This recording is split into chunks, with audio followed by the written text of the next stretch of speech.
ચલ ભભંગ ઓટિયા અપને ગામ એક હતી ડોશી તે પોતાની દીકરીની બહુ જ ચિંતા કરે ચ ઇંતામાં ને જ ઇંતામાં ડોશી દુબળી પડી ગઈ. એક દિવસ પોતાની દીકરીને તા જવા તે નીકળી. જતા જતા રસ્તામાં જગાલ આવવા ને તેને સામે એક વાઘ મળો. વાઘ કહે ડોશી ડોશી તને ખાઉં. ડોશી કહે દીકરીને ઘેર જાવા દે, તાજી માજી થાવા દે, શેર લોહી ડવા દે, પછી મને ખાજે. વાઘ કહે ઠીક. પછી ડોશી આગળ આલી તા રસ્તામાં સસી મળો. સસી કહે ડોશી ડોશી તને ખાઉં. ડોશી કહે દીકરીને ઘેર જાવા દે, તાજી માજી થાવા દે, શેર લોહી ડવા દે, પછી મને ખાજે. સસી કહે ઠીક. વળી આગળ આલતા ડોશીને રસ્તામાં વરું ચત્તો વગેરે જનાવરો મળા. આ ડોશીએ બધા જનાવરોને આ પ્રમાણે વાદો કો. ડોશી તો તેની દીકરીને ઘેર ગઈ. દીકરી તો સખુઈ હતી. તે રોજ રોજ ડોશીને સારુઆ ખવરાવે સ્પવરાવે પણ ડોશી સારી થા નગ. પછી એક દધવસ ડોશીને એની દીકરીએ પહુવા માંડી.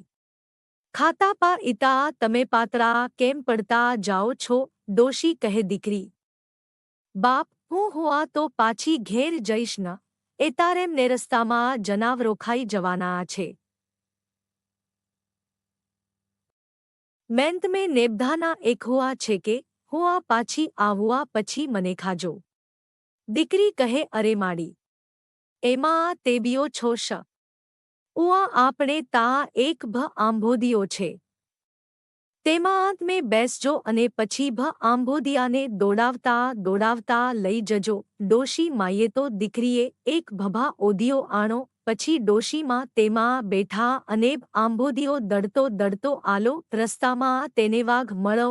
ભભા ઓદિયાને જોઈ વાઘ કહે ભ આંભોદિયા ભ આંભોદિયા કા ડોશીને દીઠા. ભભા ઓદિયો કહેદ કસકી ડોશી ગસ કા કામ લ ભ આંભોદિયા અપને ગામ.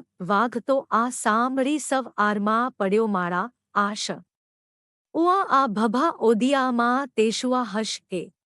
વાઘ તો ભ આંભોદિયાની પાછળ પાછળ આલો. પછી સસી વરુ ગેરે બીજા જનાર મળા. આ સૌ જનાવરોએ ભભા ઓદિયાને પહુવા પણ ભ આંભોદિયામાંથી એક જ જવાબ મળો ગસકી ડોશી ગસ કા કામ લ ભ આંભોદિયા અપને ગામ. આથી સૌ ભ આંભોદિયા પાછળ પાછળ આલા. હેવીએ ભભા ઓદિયો ડોશીના ઘર પાસે આવો. ડોશી તેમાંથી હળવેક દઈને બહાર નીકળી જેવા ઘરમાં જવા જાતા તો બધા જનાવરો તેને ઓળખી ગયા.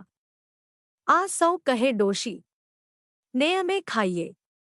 ડોશી તને અમે ખાઈએ. એલામાં ડોશી એકદમ દોડીને ઘરમાં પેસી ગા અને ઘરના બારણા જીભ આંધ કરી દીધા.